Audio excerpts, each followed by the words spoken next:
Good morning. Happy Saturday and welcome to the Town of Bladensburg's FY27 Budget Open House. The purpose of today's meeting is to allow residents to have another presentation on the draft budget and give comments. And so we have two residents here now and welcome others to join and come on down to the town hall to share your perspectives on the draft budget for FY 2027. So with that, this is very informal. We will turn it over to Mr. Tonelli, our town treasurer, to do a presentation on the latest draft. Over to you, Mr. Tonelli. Thank you, Mayor, and welcome residents who have joined us. This is going to be, I want to say, our sixth budget meeting, I believe. Five or six. Either way, in full transparency, we've been talking this through quite a bit. So, yeah, am I good? Okay. So, what's before you is the latest draft of the budget. It's been unchanged since the mayor and council meeting we had on Monday. And so we'll do a walkthrough in case anybody has any questions from the audience, and we will field them as we go. The total revenues are $10.3 million rounded. That's at $10,297,000. And what I'm referring to is this third column over here, about halfway down. And as you can see, going from left to right, we have the FY25 budget. The center column is the FY26 budget, which is our current fiscal year, which ends on June 30th. And the FY27 proposed budget, which is for fiscal year FY27, as I said, starts on July 1, 2026. Just a month and a half from now, so time is flying. And you can see the biggest changes there are in the revenues is a decrease of about 17% from the previous years, between 17 and 22%. And that is because what is taken out here is the federal funding and also the capital bond money and grants. And what that means is this is just true operating budget, true operating revenues with exclusions for the long-term capital items because we're not sure of the timing of them yet. And once we are sure, we'll go ahead and put those back in the budget with a budget amendment. And those include the $1 million congressional Federally directed spending. Thank you. Federally directed spending for a job training center in part of a new Bladensburg Town Hall. And also we have additional $800,000 for Boswick funding through the Maryland bond bill, and additional $500,000 as well. I think that's for the town. Is that for the town hall? The additional $500,000 for a town hall. Now, we had those in the budget for the last 2 years, but they are long-term projects, and they are slowly in works. And as we have expenses against that, we'll bring that in with the matching revenues. But those are long-term items that we have a new town administrator now, so it's all going to be part of the capital projects this year, and the timing as such. So those have been extrapolated from the FY27 budget, which is why you see that decrease there. I can run down some of the major budget items, and they are our biggest revenue driver is real estate taxes, our first line there. The $5.2 million, and that's based on assessed values from the state of Maryland for all the properties in the town. And we have 3 tax tiers, one for residential, one for apartments, and one for commercial. The largest increase has been the residential assessments. They went up by 6%, and the commercial assessments went up by 4%, and the apartments went up by 2%. So combined, it's a 4% increase because there's more weight placed on the residential assessments because that is the majority of the assessments in the town, followed closely by the apartments and then commercial. The business personal property taxes are another major source of revenues for the town, and this is for the um, business personal property. And again, with this one, we have two tiers of tax rates, one for the commercial and another one for utilities and railroads. And that is for, just a quick explanation, that is for all of their personal property, furniture, fixtures, inventory, computers, equipment, and it excludes vehicles because vehicles are already taxed through the state of Maryland through registration fees. But going back to vehicles, we do have a vehicle count that we give every year, and that also determines our highway user revenues, which is part of the state funding down there of the $754,000. And that state funding also includes the, also includes the, I'm going to flip over here real quick. The income tax as well. I'm sorry. So the, no, I'm sorry. Give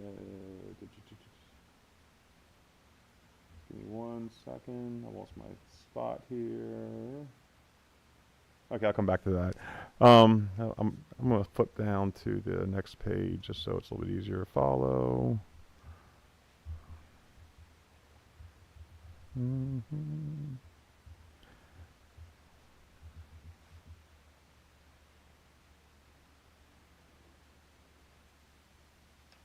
Okay, I'm going back to the business and personal property tax here. So we have the assessed values of the business personal property, and you see the other is on the next page here if y'all want to flip. That $425,000 is for the utility and railroad personal property taxes. Income tax, I put a small increase in there, went from $650,000 to $700,000. If you can look up here on the screen, account number 4100. And that is based on state projections for incomes being higher, and also for business income as well. I'm just going to pick off a few things here. Licenses and permits, $115,000. Cable franchise fees. That $90,000 there. That is, as we discussed before, we get revenues from Verizon and Comcast for the cable programming for the residents in town. That's been probably cut in half since I first started here because nobody's getting, your cable programming anymore in lieu of streaming services. I'm going to skip down to the highway user revenues there, $324,000. That, as I said, is based on, in part of the vehicle count that we talked about. Wait for my screen to catch up here. Police aid, $330,000, and $100,000 for police grants that we received. The police aid and the police grants we received from the Governor's Office of Childhood Crime Prevention Services. I think it's somewhere around there. It's GOCCP is all I know. Crime Control and Prevention, thank you.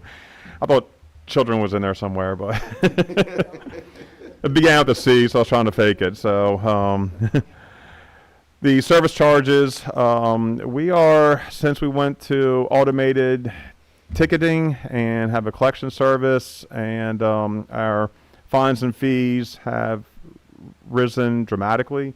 We used to have about $10,000 in there. Now, as you can see, we're budgeting for $50,000. We've been aggressive on the parking enforcement and for the collections of such.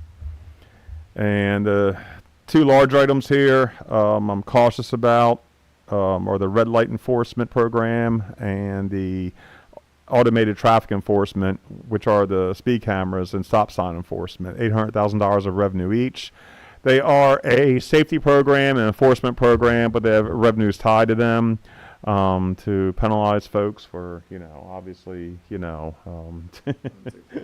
yeah. So, and I have mine as well on my desk. I have to pay, so it's It's hitting everyone. yeah. So And Mr. we all Shelley- contribute. Right, we do. My household included. Yeah. So the $800,000 figures, just compared to where we are year to date for red light enforcement, how do those numbers compare? Give me one second. I'll give you the updated numbers through. I'll turn our screen off real quick.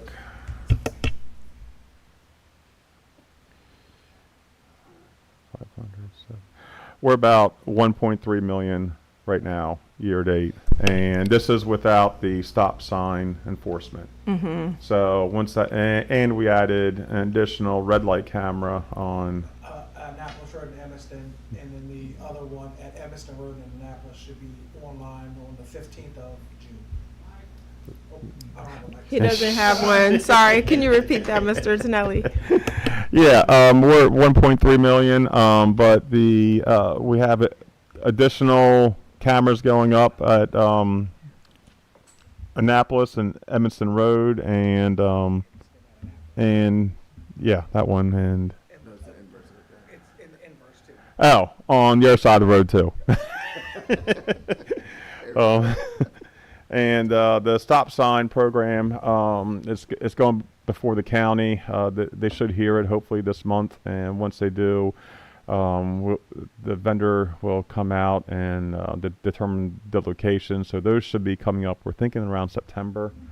So that 1.6 is, I think it's a good figure.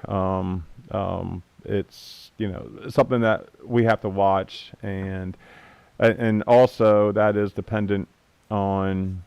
We pulled some things out of the budget under public safety. We pulled the vehicles out of the budget to be replaced as 220,000, and if we're on track to surpass these revenue figures, we can bring those back in the budget.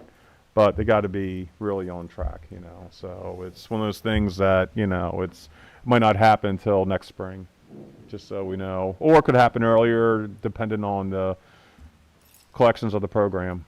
So, but again, I'm cautious about it because it has to last us the whole fiscal year, and it could just drop off. So it's they're to fund public safety. So, and 2/3 of our budget is public safety. So while it looks like a lot in revenues, we still have a $5.9 million public safety budget. Yeah. So it's. So, Mr. Tonelli, if you give us a moment, Sure. I'll formally call the meeting to order now that we have a quorum. We were conducting it as the open house format. Thank you, and good morning, Councilmember Brown. Back over to you, Mr. Tonelli. No, thank you. All good. So this pretty much wraps up the revenues. Give me 1 second. Mr. Tonelli, the other question I had for you is because of HUR's, the way that they passed the last time, I thought we were good through FY 2027, and then after that, there might be a slight cliff. Have you heard anything? I haven't. I mean, this is always, it's discussed in length between MACO and MML and the legislature, and it's, I mean, with the higher fuel prices right now, if anything, because of the fuel tax, there should be a surplus going into the highway user funds going into the next session, but I don't know. That's one of those things where, I mean, the state's got to balance its budget, and, a lot of times they, the easier cuts are down to municipalities, to the counties, rather than a tax increase. So that's the other concern. So, and we're not as reliant upon HUR revenues as other places are, because we do get a lot of CDBG funding, and what's the other program? But because we're in a targeted area, we get grant funding for road projects since we're fortunate, but we still use all that HUR money too. Because Sean, how many miles of roads do we have? I don't know, it's up there, it's like 15 miles. Yeah, like 15 miles of roads. So you gotta think, roads are two sides. It's not just you gotta think about curbs on both sides. You gotta think about sidewalks on both sides. It's lighting, it's everything. So it's a lot. So we're lucky to get that funding. So. And then because we're talking roads, I know some of us were on the call the other day with the State Highway Administration and Highway 769C. So just want to bring that up in case we need to be thoughtful about allocation of funding to maintain that pilot program along the one-way stretch of road. As we were talking with them, one thought that came up was when we were a little more abundant in the ARPA funding and hadn't quite spent down as much, our former TA helped enhance public works services and had temporary or part-time workers to help with a lot of the work, which made a tremendous difference. And so as we were on the call, it just made me think to bring it up as we're having budget discussions, because we might have to think about doing something like that to help Mr. Hall and his team out. Even if it's during the busy time, bringing back part-time workers in order to help with maintenance to keep that stretch of roadway together, and then use them for other areas. For example, again, through the partnership with SHA, we have agreed to maintain those exit ramps for Kenilworth Avenue, which for the life of me, I can't understand what causes people to say, oh, I'm just going to chuck a box of food out my window right here rather than taking it home and putting it in the trash can. But for whatever reason, that's another area that needs a lot of maintenance. I know Senator Augustine will call when he gets complaints from residents, from across the district coming through there. And so again, just to be proactive, and as we're going into this, I wanted to mention that so we could think about, again, using that part-time help, especially during the summer and the balance of the spring, or actually, sorry, once we get into the new fiscal year, to bring in that additional help and maybe take us through the winter months. And just for the public's awareness, the State Highway Administration did say that they have funding to purchase more of the barriers because so many of them have been damaged. So they're willing to buy them, but we need the manpower to support Mr. Hall's team with having the tools to replace them, and then also the manpower, because Mr. Hall was very adamant that it's not as easy as just picking them up and moving them. You need certain tools to interlock them together, or when they have to be replaced, because say there's a series of 5 and it's the one in the dead center that needs to be replaced, you need the right tools to separate them, make the replacement, and then reattach them. So I don't want to put the demand on Public Works without coming to the table with solutions. So that's the spirit of the conversation. Councilmember Brown. Yeah, thanks, Mayor. Thanks for that. And and that was a good meeting with SHA, and as I'm thinking too, the call was interesting because it's like, okay, it's their road, so they need to take their road back. Don't try to, sounds like they were trying to give it to Bladensburg. And as you said, we don't have the manpower for it. But I think, I think it's prudent, to say, hey, let's, look at the budget to see if we could get part-time people, because those guys, they're not road crew people, and they can't do that. And then as we continue to talk with SHA, because it's like, I know from the maintenance perspective with like picking up the trash and straighten up a container or something, but storing, going to get them, and all that, and us incurring that additional cost. That's their road. They need to maintain, take care of it, but we can be prudent, as I said, and say, hey, and let's look at another solution or something. At least come back, with something if we want to decide to, to go that route. with them as opposed to just telling them to maintain their road.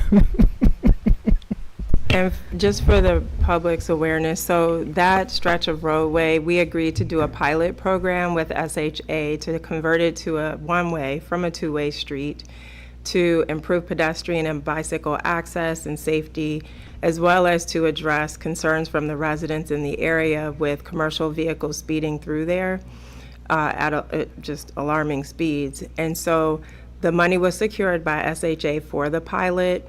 They put up the barriers, they changed it to a one-way direction, but the challenge is the barriers are continually being damaged. And so we want to be good partners. We could very well say, oh, it's on you, but the reality is the funding for the pilot is gone. We don't want them to say, well, the money's gone, so we have to change it back to a two-way road, because that changes human behavior. We've gone from two-way road to one-way and then potentially back to two. That's not helpful.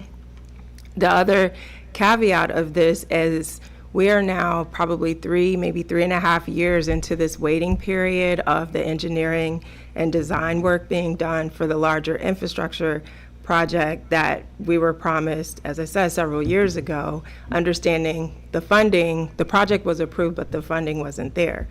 So knowing that we're still about 2 years away from construction of that roadway, the replacement of some of the underground infrastructure and the road surface, there's an opportunity to be a good partner and figure out what we can do, even if on a short-term basis, to support the project, continuing this, again, air quotes, pilot, continuing until that larger project is completed.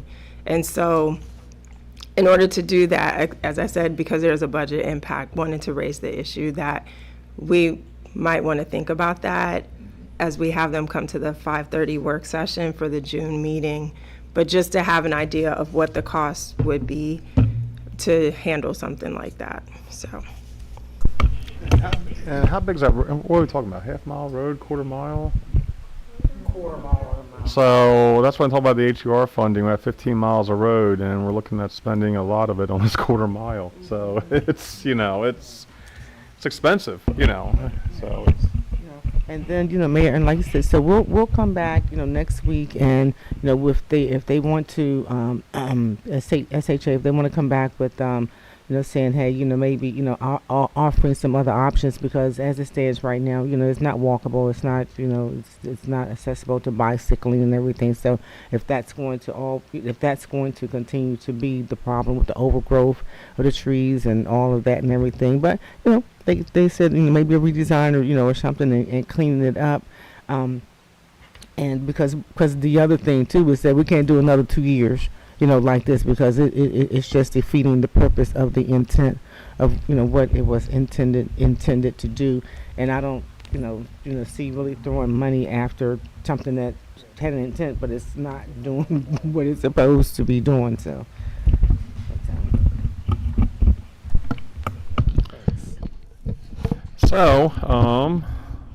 we can go into the department budgets. I'm just going to summarize these, maybe just pull off a couple highlights, because we've talked about this in length, so it's but it's good to talk about it because there's always new things that come up in conversation, so I don't want to glance over anything too quick. So what I'm going to do is I'm going to keep let me share this again. I'm going to go off this main page here, but I'm also going to flip back through to the detail, the mayor and council page. I might scroll back and forth, I don't want anybody to get sick online, trying to watch this. So it's the mayor and council budget. You can see right here, it is our smallest department, and I always say our most important, so of course we want to say that, it's okay. So you can see from this column here, it's 4% of our total budget, but it is an 8% increase this year.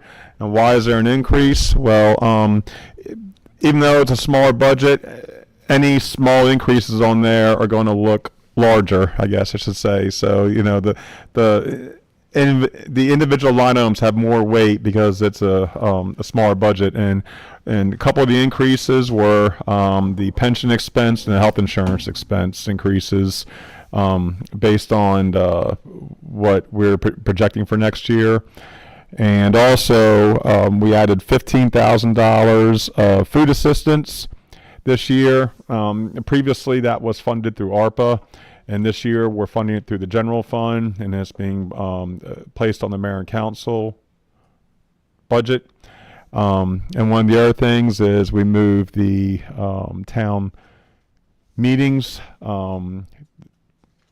expense that was split between the town administrator budget and the mayor and council budget.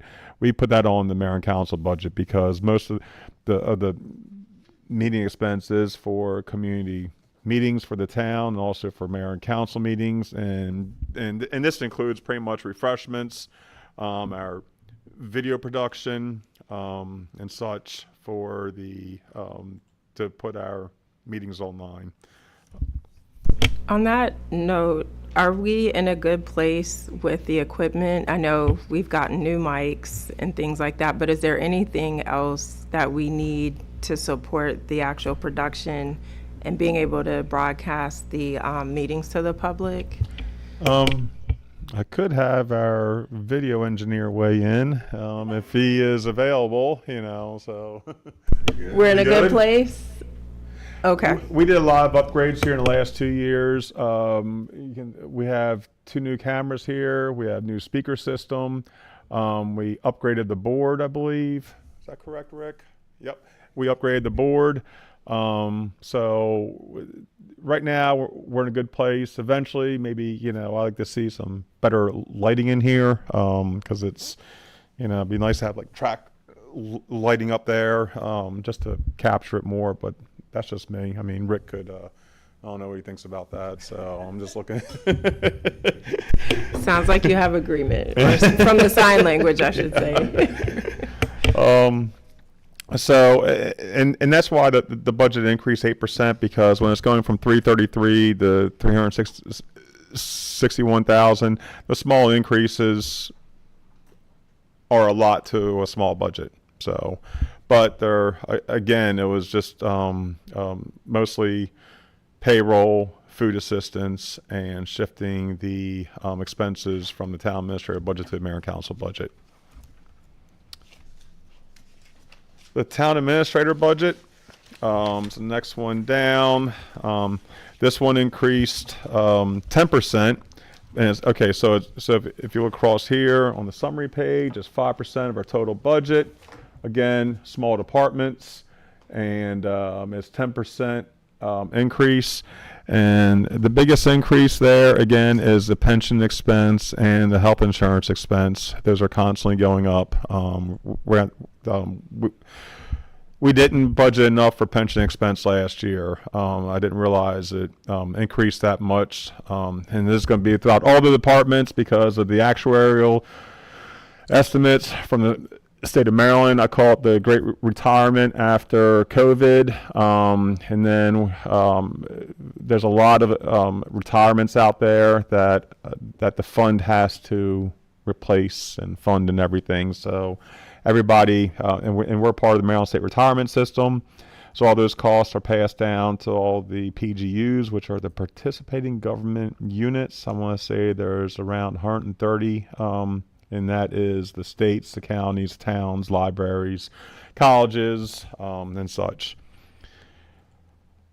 So that's a quick thing on state retirement. So the other increase for the town administrator budget is the contractual services. We went from $125,000 to $180,000. Why the increase? Because we're looking at doing a new long-range strategic plan, and that takes time and services. So it's, yeah. And that is our biggest increase there. We decrease a couple of line items like advertising, and that is really for print media, for our quarterly newsletters, our items for community events. We have a good stockpile now, I want to say, of and those are, and we even got a grant funding for the community event items like our giveaways, our marketing materials. So we have a good, we made a lot of purchases this year through the Project Charge grant, and we can use those for future events. Transportation, I did a decrease there from $60,000 to $50,000 on the mayor and council budget, and this is going to be on the detail. I'm sorry, on the town administrator budget. Yes, thank you. I'm going to scroll down here just so folks can see what I'm talking about up here. And talking about the transportation line item, this is something that it may go back up, but based on the ridership right now, we need to maybe look at a different model just to satisfy the current need and demand and where the services are being used. So again, that's more of a long-term thing that will work out, I guess. And I know when we talked about it before, Councilmember Blunt had offered to help structure that a little bit differently so that we're maximizing the transportation, so it's not just left open. I don't know if you want to say more.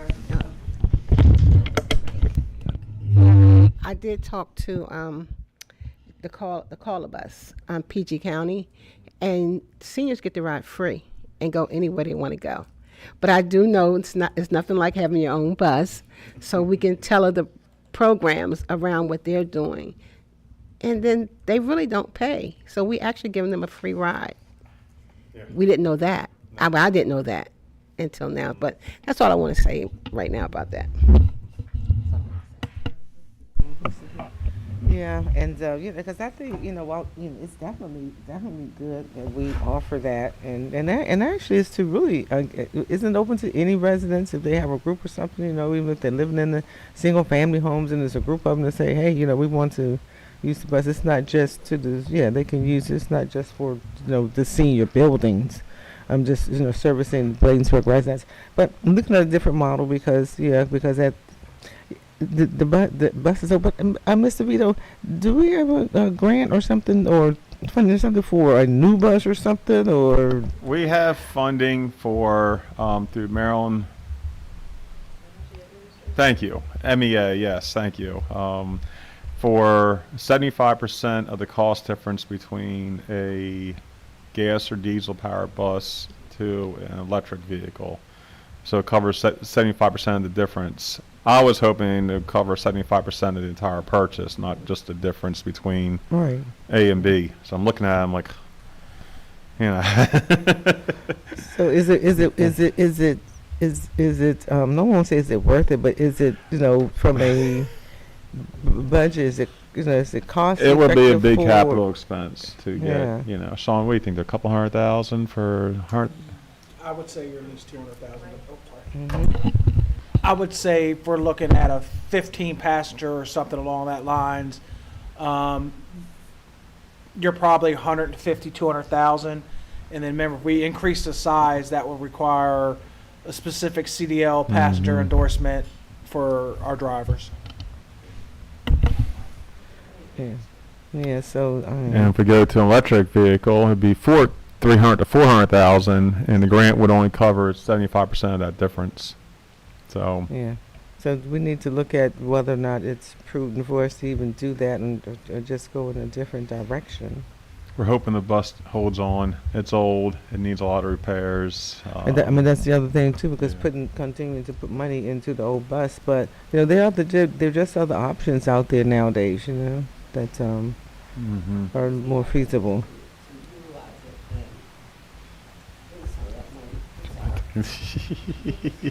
We just really need our residents to not misuse it and use it for what it's for. Yeah. And it's being misused a lot, so I must say that. Yeah. But from a spending perspective, it's like sometimes it's not. You just have to look at the cost effectiveness in terms of us owning something, as opposed to getting some. I don't know, either renting or something. Like I said, looking at other options of a vehicle that's more reliable, that's newer, and safe. So, that's also not taking the program away, but just looking at, do we find another option that's cost efficient, effective, and safe. Yeah, I mean, and really, if the residents really pay to get on that bus, some of that cost can pay to fix the bus. Yeah, But where's that money going to? So Yeah. at the end of the day, they're getting on it, they feeling they can ride for free, and it shouldn't be that way, because we could take that money that we make for the rides and at least pay for, if it needs new tires, it can pay for something. yeah. You can't let them think they can keep riding for free. Yeah, but those senior residents, they're on fixed incomes, and what is it cost, $5 or something? No, no, What's- $2. Okay, well, $2. So No, we have to stop looking at it like that. The residents, and I'm only speaking in HUD, I have a HUD property. Mhm. You see their cars that's in the parking lot. They can afford it. yeah, but we I have, think it comes down to the value, because at the end of the day, we need to pass a balanced budget. And if we feel that this is not serving the broader community, not just a small segment, and adding value, I'd say, okay, fine for one more year, but next year we need to look at whether or not we just cut it out, because there are county programs Right. that are available that provide the very same services, to Councilmember Blunt's point. Mhm. And so from the one perspective, this is a duplication of services Yep. that we can step away from and allow the county to do their part, because we're paying county taxes, all of us. So Exactly. we need to leverage the value Yeah. of services from those county taxes and Yep. stop giving the county a free ride on some of these services. Mhm. So Thanks. back to you, Mr. Tonelli. Sure, and also want to say this is the town administrator's budget, so I'm just talking for the town administrator. So Mr. Wood is the puppeteer. Yeah, so Telling you what to say. Yeah. Right. So the treasurer talking was the town administrator's budget, so it's I went upstage, but I'm the one that I want those all on him on the second or third week, so. Okay, the clerk budget, again, this is a small department, 4% of the entire budget, and it's a 14% decrease. And the main part of the decrease here is right now we have the position of town clerk is vacant. We have two other fully funded positions in the budget, but the town clerk position is vacant. And I put this in here at 3/4 funding since we're already in May. And if we bring a new town clerk on, I was thinking we could bring them on like October after the first quarter. So there will be some savings there, because it'll take a while to bring somebody on. I mean, it's, realistically, by the time, advertise, find somebody, they give notice, you're months out, so it's so the position is funded. It's just realistically when they would actually be able to start.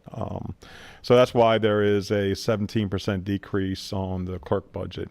Again, it's a small budget, so and that's it. Finance. Sorry, go ahead. And so just in terms of the clerk, so I think we just need to be mindful that we do have an election next year. So in terms of that town clerk, the clerk plays an important role, in our election. So Agreed. yeah. Agreed. What are elections every 2 years? Is that how we are? Is that how they? Okay, yeah. It just seemed like it's. I know it's. Yeah. A finance budget. Again, small department. It's 4% of the total budget, 8% increase, and the increase comes from, as we said before, the pension expense and the health insurance increases, and also we have a 10% increase in payroll service, but you're going from $10,000 to $11,000. So it looks like it's a lot, but it's $1,000. But on a small budget, it looks like it's a large increase. And we also have a also have a $10,000 increase in auditing fees, because we're going to need a single audit, which is an additional audit engagement based on the federal grants that we have, which is from that boxing grant. That's a Fed-funded project.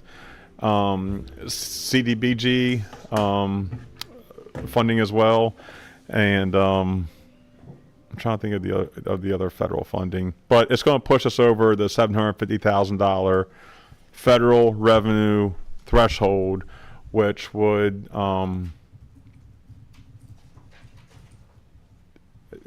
require us to have a single audit. Thank you. Oof. Yeah. Against town administrator's budgets.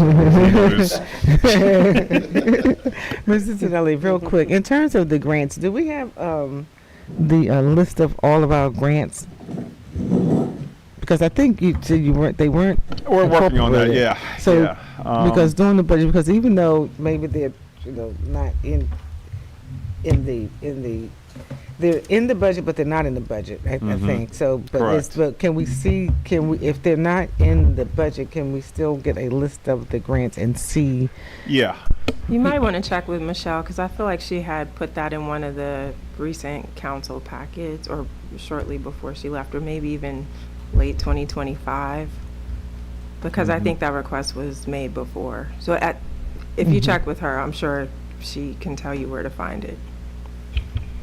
Yeah, because we have, I can't remember. I mean, we have grants in various stages right now. We have a lot in the closeout stage Right. that I'm hoping get closed out before June 30th, because we have expenses on the books right now and the revenues. But the new grants in FY27, I have to check with our grant consultant on the police grants to see what's going to be expended and brought in FY27. And the major ones there are the gloves up, guns down boxing grant. How much is that, Mayor? $450,000. We have the cops grant, which is funding 2 positions, and we'll probably receive $75,000 if those positions are filled. Right now we're, and that's why that's, I mean they are in the budget, what are the other grants? CDBG is going to have another round of funding next year. We just don't know what that's going to be yet.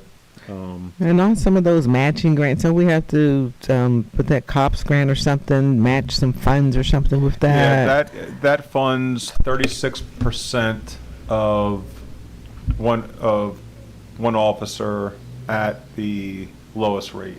So when you send over the list of grants, do you mind just including that information, Yes. which require matches, which don't, along with where they are in the process? Yeah, we have a lot of matching grants this year.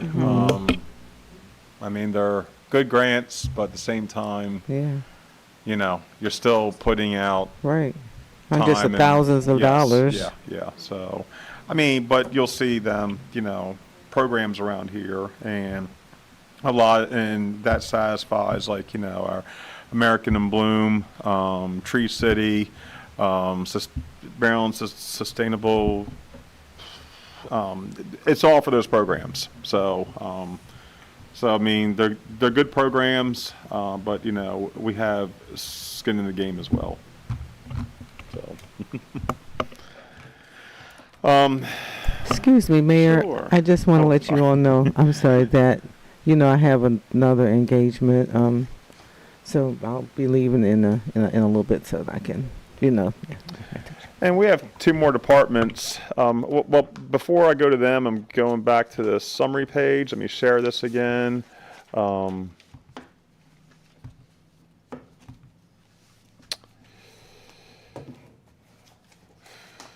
Is it up on screen? Yes. Okay. So the administrative departments, and I'm including the mayor and council in here for the administration. They are 16% of our total budget. That's what I like to call the overhead. So we have extremely low overhead here, which is nice, you know, because that means we plow the rest of it into services to the residents. And overall, the administrative departments have had, after all that, have just a 3% combined increase. So it looks like we're very efficient because we're efficient. So it's, you know, I mean, that's a bragging right there. I mean, anything below, yes, yeah, you know, anything below 20%, I just remember from nonprofit world is, you know, that's what people look for donors and everything, you know. They want to make sure their money is going into services, you know, versus going into like some of the large nonprofits have, like, you know, their administrative piece or 50, 60, 80%, meaning, you know, it's very heavy administrative and only a little bit go out to services. We're just the opposite. Kudos to the administrative team for We're keeping us thin. consistent. Yeah, we're thin, because we you know. are thin, and in some cases understaffed, which means you have people wearing 2, 3, sometimes 4 different hats, and we appreciate you helping the town in that capacity and helping us to spend the majority of the funding on services. And I guess it's easier for administration to be thin and wear multiple hats because we're all in office here versus like the police department. You can't have one person on 3 shifts, you know, so, or, you know what I mean? So it's easier for us to be thin versus public works and public safety, because we can just, I see you. So talking about public works and public safety, let's go down to the, you know, what I like to call the meat of our budget. So, you know, what's that?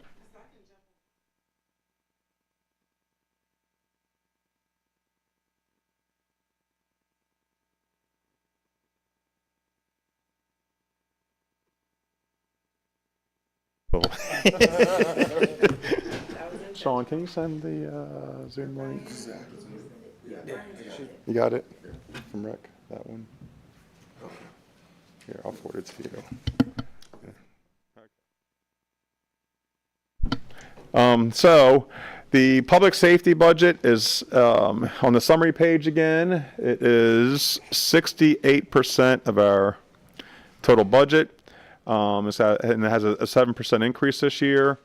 And again, the largest increase, you know, without flipping through, is going to be the pension expense and the health insurance expense, because most of our, I'm going to say, we have 5.7, I'm sorry,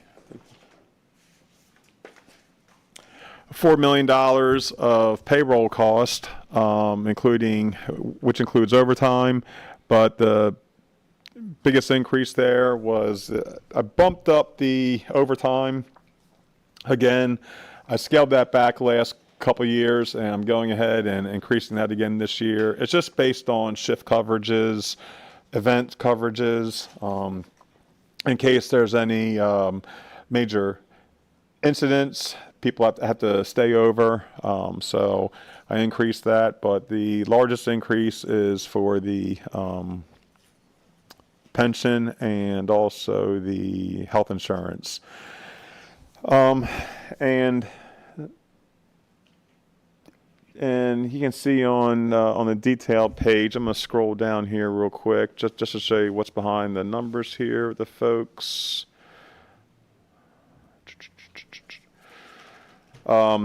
This is our largest department because it has the most personnel. I always say that the largest department, I should say, has the largest personnel budgeting, and that includes 27 law enforcement officers, 7 communications staff, and our communications staff fund the 24/7 emergency dispatch center, 3 code enforcement staff, a community coordinator, and an executive assistant.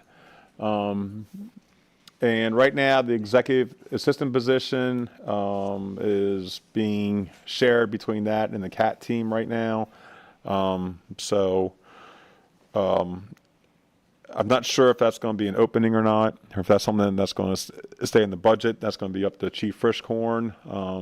And we talked about shifting some of the administrative and finance piece back over to the finance department. to free them up as well. Even though we're thin, we do the finance and, the police, the public safety department, they do handle a lot of their own accounts payable and everything, but it still goes through us, but it goes to them first. We're talking about maybe just having it all go through us and work with them on that. So Yeah, I think that's a great plan to centralize all finance functions to you guys. And I'm sure there were probably valid reasons why it was set up that way initially, but based on where we've grown, the increase of expenditures, we just need to increase the accountability there and have you guys managing that, even if we have to bring in support like from Robert Half or one of those kinds of agencies on a regular basis to help with the processing of those invoices. Yeah. And also, I'm looking at automating still the accounting process. So things are done through snapping pictures of invoices, electronic approval process, and I'm waiting for my next software update to see if it will be included in my accounting software versus paying $11,000 to $20,000 for another software package that, it'd be different if we had a larger department to handle this, but, in order to bring a software package on that size, it takes a lot of time, and it's really got to be worth the investment. So I'm hoping our current software package will have this option. It has some of the options right now. I mean, right now we're still passing paper. We're still doing it the old way. It's nice because everybody can touch it, but it's still scanned into our system. But at the same time, it'd be nice if Sean could snap a picture of an invoice, send it to the chief and myself, and it would automatically be captured into a system and marked for payment electronically. It's close, but it's not where I want it to be right yet. There's some limitations with it that I'm hoping they improve on. So, but right now, we're still doing it, the old-fashioned way, passing around paper to get approved and doing manual check runs, but sometimes it is easiest, but it is efficient for us because of our size. If we were any larger, it would not be efficient. So, but everything is scanned in, and so I can pull things down quickly. So, but anyway, the public safety budget, you can see here because of its the depth of the department, there are a lot of line items and a lot of things needed for public safety. I'm not going to go through every one because most have remained the same. Our telephone expense on line 6310, that's been cut in half because we got rid of our copper lines, most of them. And the ones that you see that are still on here are for the alarm lines, but they're going to be terminated too in lieu of cellular. Yes. But that is also, we run a voice over IP, and it's about $800 a month, so that is included, and that's that $16,000. It was costing us at one point over $2,000 a month because everything was copper running through here into Public Works and to the annex, and we've cut the cord.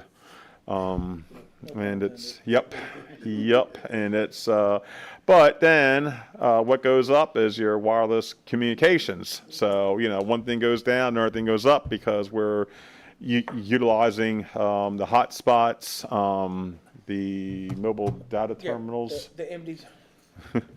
The MDTs, the body cameras, everything's done basically wireless through a SIM card. Yeah, and that is for the storage as well. Actually, that doesn't include storage. That's down there in the software contract, yeah. The communications contract, that $47,000, that is for our tower out back and our equipment on our tower and our Motorola licensing for the radios and all the communications that go through our 911, our dispatch center, goes up through the tower and out to all our radios. There is a chance that this is going to increase, I think, because they're going to get rid of the tower. Yes, in the near future, Prince George's County is going to go to a new radio system, basically encrypted radio system, Oh. which will basically increase, have new radio purchases for almost the entire department. And there is some grant funding that we're currently working with to obtain some of those new radios. Yeah, we'll need it. Yeah, the Eastern Shore counties, I think, have been going to that, and of course, there's complaints because people can't jump on and listen to any traffic anymore. So with the encrypted, but it's for public safety. So computer expense, I think we're pretty up to date on hardware purchases, but I still keep $25,000 in there because we never know. I mean, and our laptops, Sean, if you help me, I think they're shielded. So, Yes, correct. yeah. So they are expensive. I mean, they're $3,000 to $4,000 a laptop because they're EMP shielded and drop protected, and so. They're police officer proof. Yes.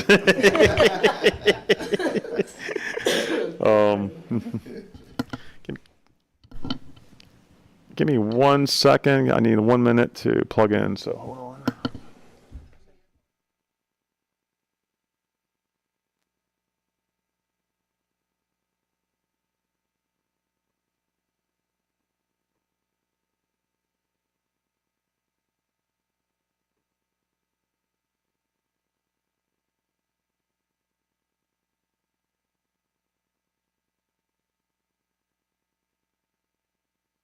We got a pulse. There we go. IT support, $100,000.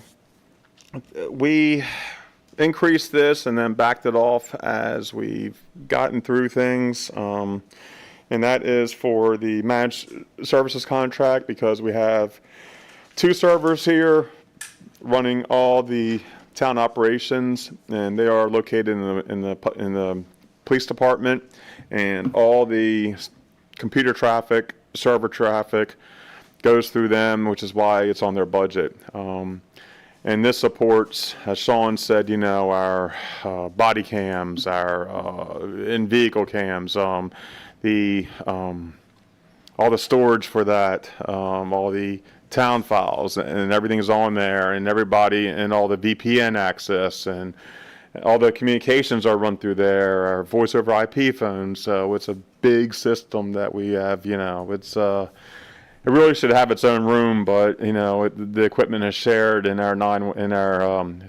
communication center, and it needs a lot of air in there to cool all that equipment, and so it's and we also have some redundancy over to our the annex. Thank you. So I talk so long, everything's just like blah. So just say on camera, but So we do have some redundancies that for our servers as well, and I make my own backups too. And we have cloud storage, have everything else on. I mean, we have so many software programs on there. A lot of that is on the public safety side for what they need, and it's just they're things that are needed now. Yeah. Yep. And they take support. So the more software, the more services, the more file storage is going to need more support because just everything is just we have an IT person on call all the time, and they're here 2 days a week, and they're always packed. So they're always at a packed schedule. Yeah, I know. That's something else, at some point, What's the threshold? Because I know we talked about that last year. What's the tipping We're getting point? there. Okay. It's one of those, I mean, we had an incident where we lost a major data cable, and thankfully that came up in the same day. But just things like that, it doesn't take much to need somebody full time, it seems like. So, I mean, we have a great security system and firewall. So, thankfully, we won't have to worry about, ransomware attacks or anything, because, I mean, it's a really tight firewall. But it's, you never know. You never know. It just takes one instant, I mean, we've been very fortunate here. But again, we have a good IT service too. And that gets down to into that software contract, that $60,000. And that is just a sample of some of the software packages. We probably have at least a dozen software packages that are always running, probably 12 to 14 at least. So I'm watching my time, so we'll save time for questions from the audience. We also have the other large expenses there are the insurance expenses for auto and liability insurance, and that is steadily increasing, and we're just not going to, if anything, I'm waiting for the quote from our insurance carriers. I probably have that in 2 weeks. I'm hoping I can stay within budget. We keep hearing, this, and this, but, the largest losses for our insurance group pool have been through public safety, through vehicles. Yes, the collisions, it's just the nature of the job. And also when liability claims, I forget what it's called. The public official liability claims, public official claims. So things like annexations and everything. So that have had a impact on the pool. So yes, our name comes up, yes, so. But the whole pool pays for it, so, and it's the local government insurance trust pool, and that was established in 1985 because municipalities could not get insurance on their own, especially ones with police departments, because nobody would want to touch them. And as I said before, I try to shop our insurance, but we have two things against us. We have a police department, and we're inside the Beltway. So they're pretty much, no, you're too much of a risk. So, and that's why we're part of the insurance pool. Yeah. Some places on the Eastern Shore, Western Maryland, they may have a better shot at it because more of a rural areas, but, but we have to go through, and our insurance carrier, I think it is a good rate for what they're, because they're insuring all of our properties. Now, all of our properties include Town Hall, the Boswick House, the parks, all of our equipment. We have at least 40 vehicles, I think. Yes. At least 40 vehicles between public safety and public works and the town vehicles. Yeah, oh yeah, the public works buildings, the annex. I mean, it's a lot that, so I think we do get a good deal. Fuel, I put in, I skipped down automated traffic enforcement. The one contract that we are in right now, it's approximately just over $10,000 per month for our speed cameras. The red light cameras are deducted from the fees that we receive, and I believe the stop sign cameras as well. The speed cameras are only ones I believe that we pay for a contractual rate for, and we receive 100% of those revenues back. The others are the expenses are deducted, and we just realize the revenues, which is part of that 800,000 and 800,000 on the revenues I showed you. So that's net. Fuel, I put a 9% increase. I'm hopeful that, things are going to calm back down, or I see fuel prices coming down. Yeah, I mean, yep, I think there's, everything's going to open up, and it's going to be a big kumbaya, and we'll be fine. So, I mean, I've seen them come down on my side at least 30 cents here in the last week or so. So, but it's funny with the fuel prices now, if you sneeze wrong, they jump up 20 cents, so but that's on future fuel, not on fuel on the ground and everything else. But anyway, the vehicle repairs and maintenance, $50,000. That's subjective. I mean, that is just based on. Sorry, I was just going to ask a question. So given the vehicles that we've replaced, would that make a difference? And could this We're come hoping. down? Okay. Yeah, that's actually what I was going to mention with the updating vehicles. At least with the 6, it should drastically help out with vehicle maintenance. And that could hedge my bet with the fuel. So. Might be a wash, but Yeah, that's what I mean. And the vehicle body repairs, we pay the repairs, and our insurance company reimburses us. So that's why you see the full amount there of $25,000, because we pay upfront for the repairs and then realize the revenues on the other side of the sheet under insurance reimbursements. We don't wash these out here because expenses are expenses and revenues are revenues. So we hope we don't need that much, but just in case, our vehicles are on tight streets and, it's, things happen. So, and they are tight streets here. I mean, I drive my truck down here. I'm like, it's like, oh my gosh, are these mirrors going to hit, So I don't know how these public works guys plow snow in here with 8-foot blades on there. And, so it's, I couldn't do it. So you see a lot more in vehicle repairs, right? I mean, in body repairs if I was behind the plow. Some of the other ones down here are smaller items. They haven't changed. So you can see our, and we had under capital outlay, we had 3 public safety vehicles fully equipped. That's $220,000. We backed those out, dependent on how our revenues look next year, and we'll bring them back in if we can. But we have, how many new vehicles have we brought in this year between the ones that are outfitted and put on the road? it'll be 6. Yeah. So we made a good dent in the fleet replacement, but in order for it to be to keep on your fleet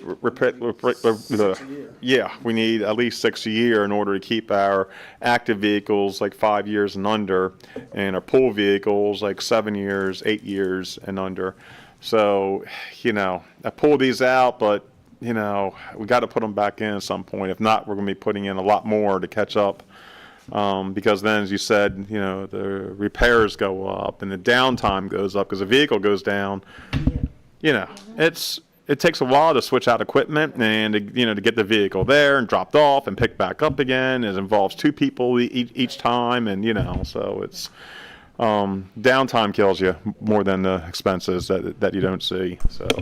And then depending on what happens with automated traffic enforcement revenues, this would be an easy place to fund the cost of these 6 vehicles potentially. Mm-hmm. Okay. Correct. Yeah, and that's what we're going to look at. So the public safety budget increased 7% this year, based on the increases in the pension and health insurance and a little bit of overtime expense and some of the other items I talked about here.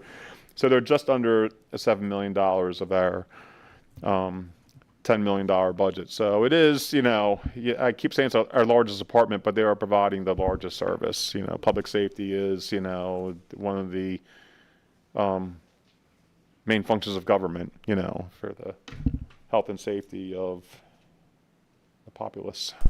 And you said this in the all hands meeting, but when you look at the amount of tax revenues from real estate taxes and business personal property taxes, that pretty much funds the public safety budget. Yeah. So the majority, just for context, the majority of our town's budget goes to public safety because the revenues are those 2 biggest line items. So again, just going back to reinforce the point about 84% going to services versus 16% for admin costs in the budget. That's a good point. And, so it's, we're not flush with cash, it's every dollar is used. And we pulled from our fund balance the last 2 years in order to make public safety expansions. So, and it's, again, it's a needed service here. You say it's 1.2 square miles, but it's a urban setting, a lot of people, a lot of vehicles. I mean, it's a lot going on here. So, and it takes a lot to keep it safe. So, let's go to public works budget. We're almost done. What's that? Public works budget is, I scrolled here real quick. Sorry. 16% of our total budget. And they have, and they're responsible for all the roads and grounds. Easiest way to say it, the grounds include, all the sidewalks, all the parks, playgrounds, Boswick House, office buildings, annex, the Public Works Department building. Leave anything out? Oh, also the state highway maintenance too for the Peace Cross area, the off ramps. So what's that? Yeah, yes. So it's we're even taking on state responsibility, I guess you could say, because we're local, we do it better, we're here, so, and more frequently, yeah, so. So our public works department funds public works supervisor and six workers, and you'll see them all the time out here on the roads. So they are highly visible, and I think that they do a good job of keeping the town clean. And you can see that most of their line items have no significant changes. There's a 10% increase in the compensation. We made some mid-year improvements this year, which is part of the budget for next year. Oh, and also left out for the payroll or for the compensation in all departments, we have a 2% COLA and 1% merit. We didn't have that this year, but the mayor and council gave, in lieu of that, a $1,500 stipend to all the employees because we didn't have it in the budget this year. It's unfortunate, and we hope we can do more in the future, but we're in a tight budget right now. So I think 3% is, given our current revenues, it's generous right now. We like to do 5 or 6, to keep up with inflation, especially with the current inflation. But the reality is we can't do that this year. If we're in a better place 3/4 way through the fiscal year, things are looking great. Maybe it's something we can come back and look at, or tacking on to the FY28 budget. Gosh, FY28, can't even believe I'm saying that. Oy. But you addressed the question I had in my mind, which was if things are looking good, say midway through the year, if you guys could come back to the council to say we can do another 2% to get folks to 5, that would be really appreciated. Just so we know what the numbers are. Yeah. We have the revenue in-house and we can afford to make that adjustment. I think it's a great idea. But I don't want. I want to be cautious too. I want to put that out there early. Yeah. No. I agree. I mean, because it affects everybody at the table. I mean, well, not the mayor and council, but so it's so sorry. Yeah. Yeah, I was about to say. I know. Yeah. Yeah, it's a shame your compensation. It really is. I know it's. I mean, for the amount of time, I mean, it's, what does the county get? What does the county council get? They're full-time, so I think they're making, I don't know, like 120K or 150. Yeah, somewhere in there. Ooh, I And they wonder. have full staff each. And yeah, exactly. I mean, what I'm trying to say is this is a full-time job for you all as well. I mean, yeah, I mean, it's you put a lot of time in, and, you got to take off personal days and everything and personal time in order to do this job. So, Yeah. it's a Or shame. doing it during daytime hours when you're Yes. supposed to be working. Yeah, and a lot of the town business does happen during the daytime. It doesn't Yeah. happen at night on weekends. Yeah. It's all the normal government business goes on during the daytime. And it's, yeah. The mayor puts in countless hours. I mean, it's like she's on it. I mean, to 100%. So, yeah, we need to talk about that. Yeah. Okay. And I know with the mayor, she's available for a phone call Oh, just 24 hours a day. So, yes. I mean, Yeah, because you really do a lot, Mayor. I mean, I'm not gonna say anything about your husband, but she really does a lot. I mean, we see it. I mean, she's on point. I mean, it takes a lot, and she does it. You do a good job, 100%. I gotta say. I appreciate it. So don't forget about that veto. Yeah, I appreciate it very much. And do want to just acknowledge that, I agree, it does take a lot. And I appreciate the recognition from the council, the time off that I have to put in, because I have a supervisor just like everyone else. And not all supervisors, right. You have a supervisor. But it has been tough because I've had supervisors who understand and then those who are very difficult and give me a hard time. And I don't bring that to you guys. I just have to figure out how to make it work to be where I'm supposed to be for the town. So that's one thing. The other thing is the transportation with the vehicle, because my husband is like, really, you're using this truck again to go to the Eastern Shore or, wherever for these meetings. So I would definitely like to have that revisited too. I agree. Yeah, and I'm not talking anything fancy, No, but I mean, just Because that was to not one be thing putting that on my. It was one thing I did regret. I did regret because I was new in. I was new in, didn't understand, and I do regret that decision, how it was made. I regret that to the 100. So yeah, please revisit that. I mean, Again, thank you for saying that, because I do want to do what I can to just make sure that I represent this team well when I'm out there, as well as the residents. I mean, making you guys proud, that's the goal here. Making the residents proud is the goal here, but I do need the help to do that at the level that you guys deserve. So, thank you. And I can say that, I mean, as I said before, I was a county elected official, and, my position, it was 40 hours a week. And I had a business, and my business suffered because I put it all into, my $4,000 a year job, so it was, yes, yeah. And you have to be everywhere during the day. You have to be in Annapolis during the day. You have to be, all the meetings are during the day, and they're all across the bridge, or all in Annapolis, or in Baltimore. They're not around here, and it's, it was a strain, and yeah, it's not, when they ask me to run again for other positions, it's not, I can't afford to run. I mean, I can afford to run, but I can't afford to serve, so, and that's it, so it's, and, talk to my commissioners now, it's a drain on them, and but they do it and they're great, just like you all. So it's, it's unfortunate the compensation is what it is.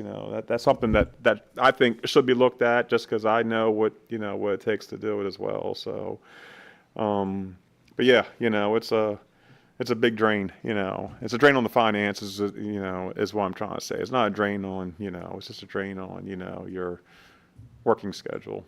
Yeah, and I'll be honest with you, I forget to submit for I know you miles do. and stuff, I know and you I'll do. say, oh, this quarter I'm gonna put my stuff together. I'm on to the next work trip or whatever. I can't remember any time I've seen expenses from you, Mayor, so. It's rare. I know. It's rare. I guess we could talk about revisiting this, Yeah. Yeah, soon. so if I you mean, have a recommendation to bring to the June work session, so that way the council and I can discuss it before passing the final budget. Okay, something we can work on. So that's just my, I'm glad I brought it up, so it's, because, I mean, we're appreciative here too, so it's, yeah, it takes a lot, of, I heard in our commissioner debate, people complaining about people in office. They said, well, put your big boy pants on and put a sign in your yard and you run for this and you see what it's actually like. I thought that was the best comment, that's reality. It takes a lot to, it takes a lot to serve. So. They need to put that on a t-shirt. I know. Yeah. I'm going to see him in about 2 hours, and I'll let y'all know that he said that. So, I thought that was a great line. Yeah. So Public Works budget, there's a 10% increase in the compensation because of the mid-year improvements. Go ahead, Mayor. I'm sorry. So this is where I was mentioning before, if the council would be open to considering putting some, or figuring out how we could cover some temporary support. And it came out of the conversation, the meeting that we had with State Highway Administration. So just thinking about if we could use some of the state highway user revenues for that, or if we need to budget for temporary help. Because if you get a chance to just drive by Boswick House, where it's the one-way on 769C, I just want you guys to see how those what do you call them? Barriers. The barriers are being damaged. Oh, yeah. And so, again, as we mentioned before, it was a pilot project that the state of Maryland got funding for. The funding is now depleted. And so at this point, they're saying, can the town help us to keep this as a one-way? And they said, by the way, we've got money left in our budget. We can purchase the replacements, get you guys a bunch of them. And then that way, if the town can replace them as they're damaged, it will help, because in 2 years, they're going to start the bigger construction project on that stretch of roadway. So it'll allow us to keep it as a one-way. We'll be able to maintain the pedestrian and bicycle access, which is important because they have the data to show people are now walking and using bicycles along that path more than they were before we did the project, because it's safer. It's not a 2-lane road anymore. So, to do that, we would need to just talk to Mr. Hall to find out what tools he needs to be able to do the replacement of the barriers after they're, if they're damaged. The state is also looking at a redesign. So instead of having the line go all the way down with the barriers, pulling some out so that if you're turning into those apartments, you have more room to go in and then to back up without hitting them. And so having strategic gaps in it. But I just want to be a good partner to them. That was one solution that I think would be very easy for the town to put a few dollars in, because you may remember when Miss Bailey Hedgepeth was here, we hired temporary or part-time workers to support Public Works, and it turned out to be a great opportunity to help, deepen their bench. And we hired them on full-time, that they That's did so right. good as part-time works. And just for the residents at home, 769C, that's Quincy Street, Newton Street. I mean, we know it in-house is 769, but just for the residents at home, that's what we're talking about. Thank you. So again, I just wanted to mention that now that we're in Public Works Department budget, and then if you all could just take a look at it to see again if we can pull from the HURs or if we need to put X number in there for temporary support, I keep saying temporary help, but part-time support for a defined period. Because it's going to be real hot this summer, and freeing them up from doing all that they're doing, it'll be a perfect match. Yeah, in that. So they can do so much more for that. And we have our American in Bloom visit. Is that July or August? So we're going to need to do a lot, and that's a national program, national recognition, and it's a good program. And you can see some of the beautification projects that we've done the last 2 years, and keep expanding on that. I'm glad you brought that up. Also, this year's conference is in, I think, Alexandria, Virginia. And so they're going to do a tour of the port towns to bring some of the conference attendees to show them our area. So there's more pressure for us to make sure the community is litter-free, it's beautiful, that particular area is spruced up, there's no damaged barricades. So I think that it puts the pressure on, is all I'm saying. Yeah, we got to show up. And some of the things that we have this year is the new street signage, and that will be going in hopefully this summer. We haven't received them yet; they're still in production. So that's going to make the town look nicer, So of course, but that is like a longer term project. Not longer term, but six months out. So before completion, excuse me. Let me share this again. And does that also include the banners, or is that separate? We're still talking about the banners. The banners we can do under our advertising budget, which I showed you back over on the town administrator side. And where we can put banners, I think it's on 57th Street is where we own the poles that we can put the banners. Our marketing department is closed next week, though. So, It's never closed. Yeah. There just might be a delay in service. Yes. Yeah. Yeah. Our marketing department is asking about, how can you get, cell phone service in other countries in order to get, so it's. The answer is no. Yeah, I mean, well. Exactly. Oh, how many times have I heard that? Yeah.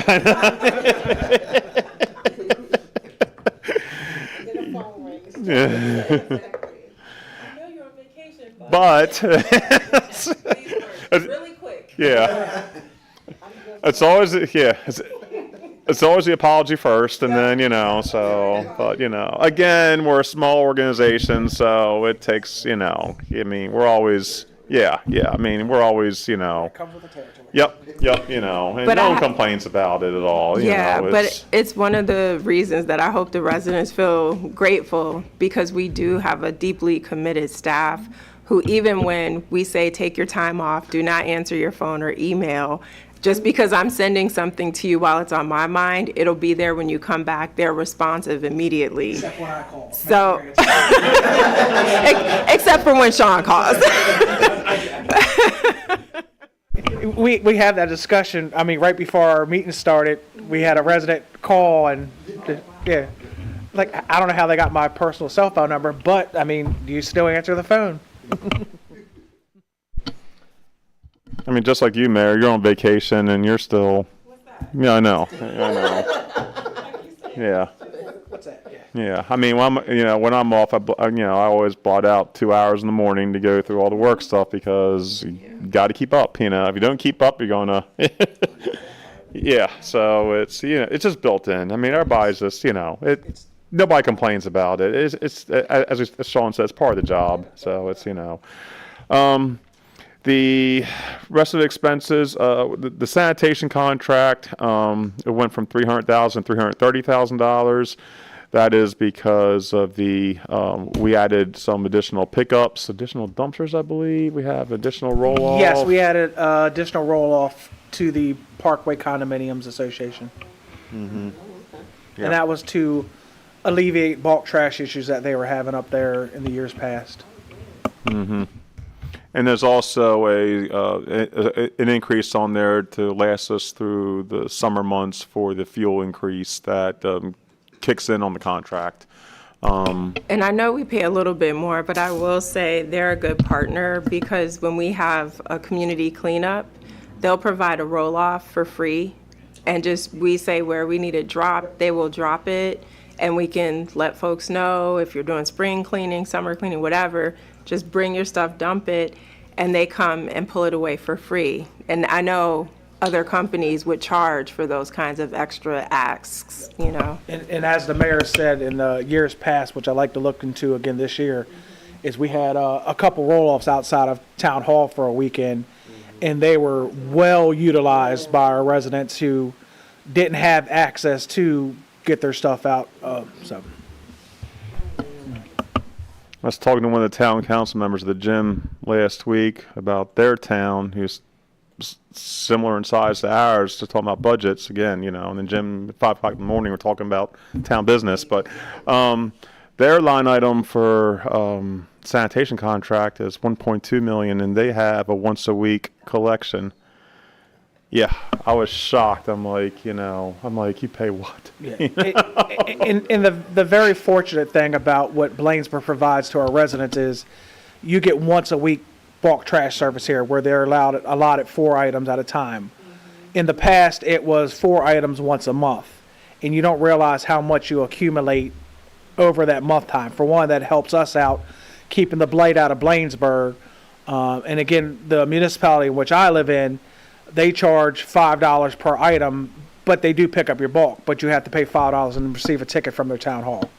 So again, this service with the town is wonderful. And it's twice a week trash pickup. Yes. So are know. you saying we should charge for these pickups? I mean, that is up to the mayor and council. Again, yeah. I don't think it's a bad idea for the program to, $5 is a nominal fee to pay to still have somebody come to your front door instead of paying like 1-800, got blank, I don't want to give them any extra business, but, or somebody like that. But again, that's just how my municipality works, and it seems to be working fine. But again, it saves me a trip to the dump. So. Yeah. That's how I feel with the transportation. Right. Yes, and also I think we have the oh gosh, I'm turning The composting. Yeah. I think that they want to renew that, and I think it's like around $20-some thousand. I just don't know how much that's being used, or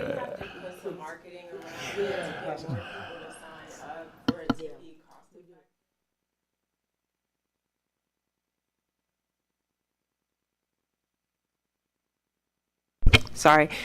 Okay. I'm back. So it's not being adequately utilized, and I know in one of the Port Town's quarterly meetings, we talked about doing some additional marketing around it to get higher usage. This might have been third quarter 2025.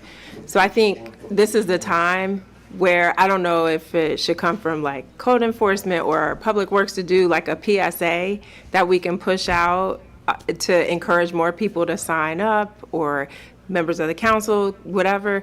But I think we have to really push it because it's such a huge benefit just on our sustainability goals, being able to add that to the items that we do when we're filling out grant applications and things like that. I will, when Mr. Jeffries returns, I have no problem setting up a PSA for doing it. Again, I'm a people person. I don't mind being on video and stuff like that, so I'll work with Mr. Jeffries about getting that done. But again, I mean, I was like surprised about what our municipalities our size are paying. So it's and we get twice a week trash. So and that is I think that keeps the streets clean and keeps because I couldn't imagine like once a week putting all that out there. It was just another town I talked to when they do it. Their trash pickup is on Monday, and on Sundays is once a week, and on Sundays when everybody's off driving through a nice looking town, piled up trash out there. So it's it doesn't look well. So they say put it out in the afternoon or the evening, but people put it out in the morning and keep it out there all day. So it's. The other thing I wanted to raise here is a street sweeper. And I know we've mentioned it before, but do think, even if we can't say yes definitively that we're going to do it, at least just having it on our short list. So depending on if we get a greater amount of HURs and we need somewhere to utilize those dollars, I think that would be of great benefit to the town. I know in the past, Mayor and Council, we've discussed it about going in with other municipalities. My only thought on that is if it is a project that we should do, and again, this is speaking from my personal thing, is that we own and maintain it, and if we do lease it out to other towns, it's still operated by our staff. Because it's, you know, and again, if it's our staff, we break it, we know to fix it.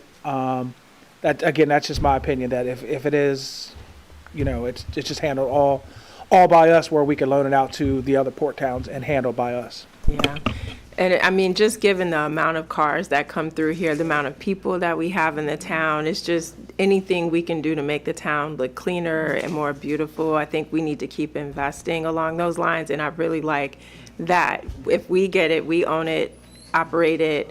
We're willing to be good partners to the port towns and lease out those services, but ultimately we're the ones that are running that program. And again, that might be a slot for that part-time position where it Yes. operates 3 times a week. And again, if the other towns want to utilize it, they would just pay to support that staff member during that time. That's a great idea. And Councilman. Pernell's voice, I'm not sharing anything. Mr. Hall, if you're watching, let us know how good of an imitation Councilmember Blunt did. But, and I'm sure he'll be at the work session, so we can hear it live.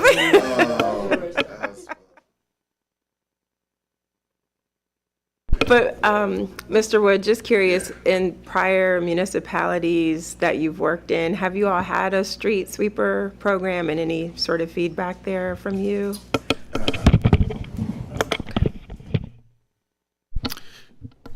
Yeah, great question, Mayor. Yes, up in Maine, we did have a street sweeper for the downtown area specifically, and it was very effective. And actually, we had a partnership with the state highway because there were several state roads that came through, and we agreed with them that we would maintain the street sweeping element, just because obviously we live here. We wanted to do it more frequently, and they paid us a percentage of what they would have normally allocated towards being able to do that themselves. So it was a really successful program, and definitely very beneficial. So I think that's something we can definitely look at and benefit from, especially given our corridors. Yeah. That's good feedback. So yeah, any pricing and information you guys can share with the council once we get into the new budget year would be helpful, so we can at least do the research early, and when funds are available, know what direction we want to move in. And Mr. Hall could not be here today. He had a, Previous engagement. yes, yeah, one of those, with his son on the ATV course, I believe. So, yeah. Told him don't worry about it, and same with interim chief, because he has to be here on Memorial Day, and didn't want to have him come in here on Saturday, and then again on Memorial Day. So, and we talked about the public safety budget, and he's weighed in over the last 5 sessions. So I think it's okay but Sean is here representing public safety because he is a big part of it as well. So. Right. And he knows it inside and out. So, the last thing on the public works budget, as we get down to the, has a clock on the wall, I will leave room for the residents' concerns or questions. So, the highway user projects and the capital projects there, you can see we have the budget there. The 150,000 of highway user projects is kind of like a, for ongoing things like the road salt, signage, asphalt, road repairs, anything not covered by grants, any major road repairs like we just did over on 57th Street. which one?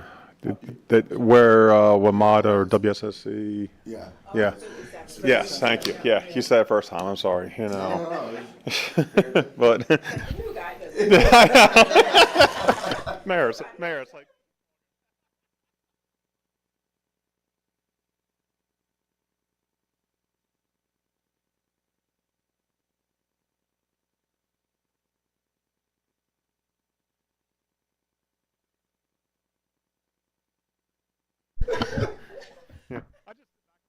I just sit back in my office, so I don't know what goes on out here. So,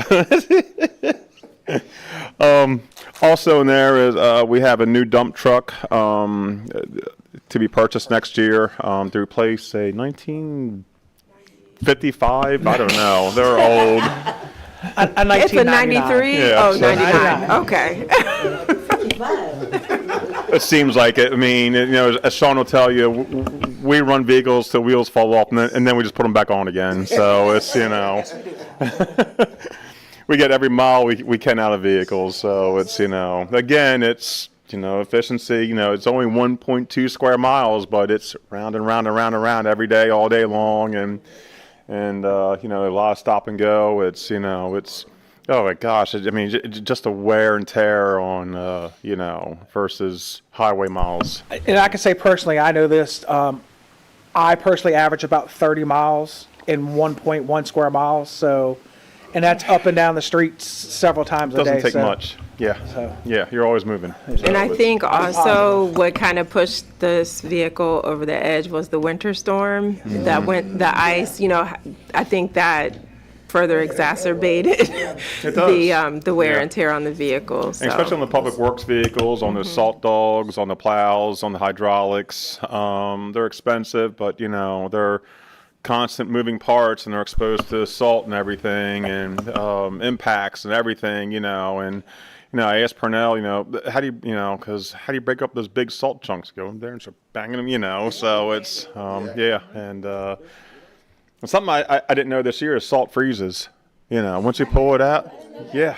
Well, because we had such a cold. Yeah, you know, I mean, you figure salt freezes at about 28 degrees. So, and you figure it's a solid block. you're adding the moisture on top of it from the snow and ice, and then it getting very down, you know, well below freezing the teens. It does freeze, and I've seen them guys out there with sledgehammers and picks and just breaking up the chunks of salt. So Yeah, you wouldn't think salt freezes, Yeah. but it's a solid chunk of rock, pretty much. So. And given when we had that deep freeze, we were below freezing for a week there, you know, consistently. So it just got harder and harder. It was like leaving meat in the freezer for a week. It just. and that's one thing with the guys at Public Works. If they're not utilizing the salt, they do unload their salt spreaders, which is good, and then they reload it at that time. So them guys are very good at what they do, especially. And then it didn't help us, as you said, to go from 18 inches of snow to 3 inches of ice on top of it. You know, you basically had concrete on top of snow. Yeah, I asked them to put, like, you know, leave a bucket of salt out here just so I can throw out here when I come in. I came in one day, turned upside down, there's just a bucket of salt, you know, just like, you know, I'm like, can't do anything with this, you know, so it's, you know. But I just talk about that because because that goes into the wear and tear. So, but anyway, it's at 10:55, Mayor. This is our review through the budget again, and we already have a. Need something? No, I was just going to read off our list of names who signed up to talk, which is currently nobody. Okay. So, Yep. Mayor, we have nobody So- signed up for public comment. No public comments at this time, but Councilmember McBride. We do have 3 residents. Yeah, too. right. Any thoughts? My only comment is that Can you use the mic? Thank you. my only comment is that I'm thankful because I've been in the house for a while, but today I had to drive and I came the back road of Emerson. Thank you so much for those bus stops that had the deep holes, and I'm like, oh, they're repaired. But thank you very much. I truly appreciated that because you don't know how many people that came to me, what you gonna do about the holes in Thank you. Yeah, and as Purnell talked about at the last meeting, I think that's on the outside of a curve. and the weight, you know, they're breaking into a curve. You know, just feel like that asphalt just going. Yep. You know, it's. And the warmer it gets, the worse it gets, is when the metro buses, the asphalt heats up, it softens, and as you turn it, it slides and. So a normal milling, meaning that they scrape off the top surface, is 2 inches. On this one, they dug down 6 inches and put in a heavier base and then put the asphalt on top of it. So hopefully it'll last longer. So it's, yeah, I mean, because that is a deep milling that they did. So it's, you know, hopefully that will alleviate the problem here, you know, for about 10 plus years. And again, maybe if it does it again, maybe look at a concrete patch instead of an asphalt patch. Because when you look at the volume of metro buses coming through the town, they're starting at what, 5 or 6 in the morning, all day, probably stopping at 11 o'clock at night or a little after that point, and it's just that weight coming through every single day, 7 days a week. So you're right, pending the lifetime of this repair, that might be something that maybe for next year's budget, we just go ahead and start planning for. And so that once the damages are happening next year, we just automatically have that money set aside for the concrete pads to go in.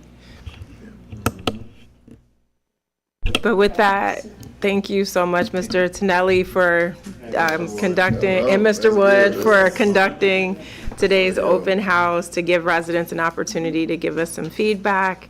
As Mr. Reinhardt noted, there are no residents who've signed up to speak. So with that, council, is there a motion to adjourn today's budget open house? I so move. Moved by Councilmember Blunt. Is there a second? Second. Seconded by Councilmember McBride. All in favor, let it be known by the saying of aye. Aye. Any nays? The ayes have it. Thank you so much for joining, and have a great rest of your weekend. We're now adjourned.